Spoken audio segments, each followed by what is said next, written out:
রাজধানী সহ দেশের বিভিন্ন স্থানে 5.5 মাত্রার ভূমিকম্প অনুভূত হয়েছে।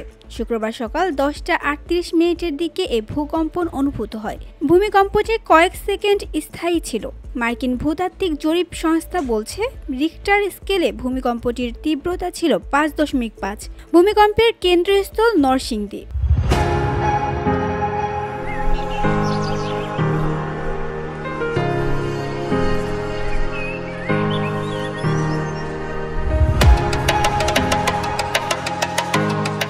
ভূমিকম্পের সময় ঢাকার বিভিন্ন এলাকায় অনেকেই আতঙ্কে ঘর থেকে রাস্তায় বেরিয়ে আসেন।